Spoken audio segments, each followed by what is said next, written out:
Welcome back. I hope session 1 went very well for you. Today, let's talk about our families and our needs and our wants. The items that you'll need for today's activity or session are your flash cards, your table tents, your needs and wants picture cards, the need and want game pieces, the drop me a note sheets, and once again your junior journals. When you arrive in the classroom, it is great to spend maybe a minute just highlighting and recapping your first visit and talking to students about their families.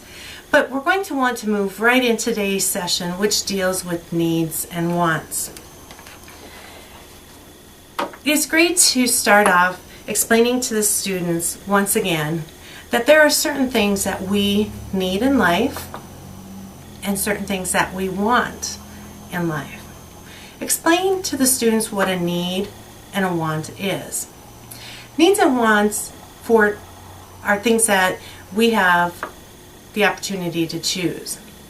The 3 specific needs that we would like you to address are food, clothing, and shelter.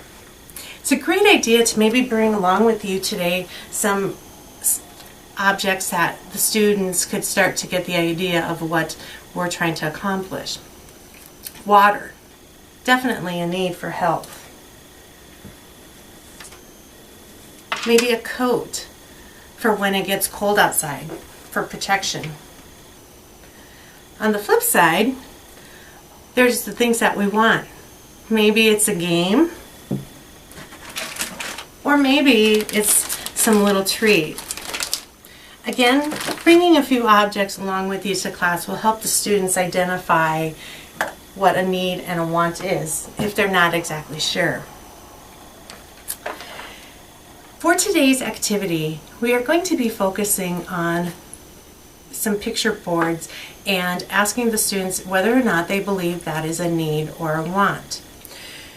Prior to getting started in the class, you'll want to have pre-separated and paper clipped together a need and a want class or need card. This will help you be ready to go in the classroom right away and not spend valuable time tearing these apart.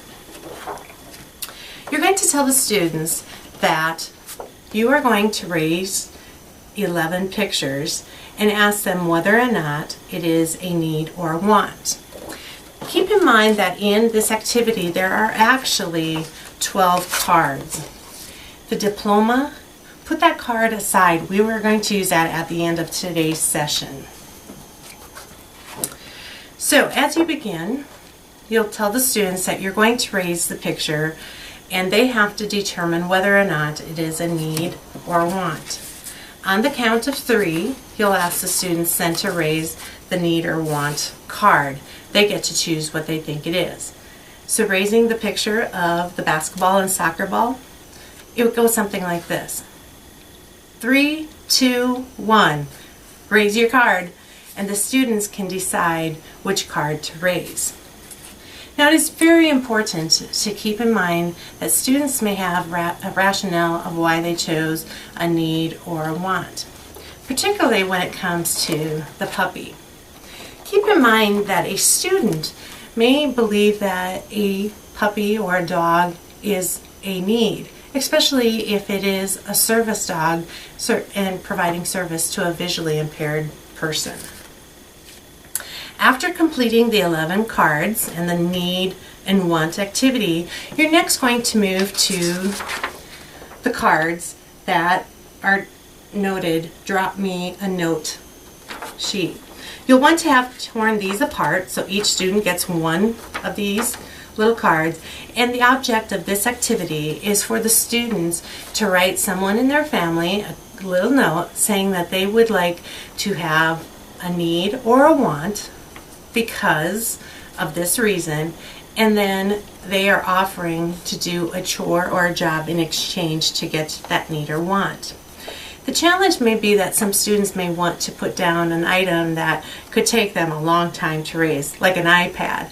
So consider telling the group that we're going to think of a small dollar item. Maybe it's a little treat or something under a $5 range, but think of some examples before going into the classroom so that this is easily accomplishable when they present these to their family member. As you conclude for your summary and review today, you're going to want to recap the 12th card that you put aside, the diploma card. Now, the diploma card is not shelter, it's not food, and it's not clothing. So it may be a little challenging for the students, but it's definitely a need if they want to go on to college or to maybe get a specific job. So this card here is a great tool to remind the students how important it is to do well in school and to make sure that they are trying their hardest and doing their very best. As time permits, there is another activity, session number 2, Needs or Wants. It's a little matching game that the students can read the clue up above and put the correlating number in the box that is provided. Again, you'll want to complete just a quick overview summary of today's session before leaving the classroom. Again, picking up your junior journals and your table 10s. I hope session 2 goes well for you. See you for session 3. Goodbye.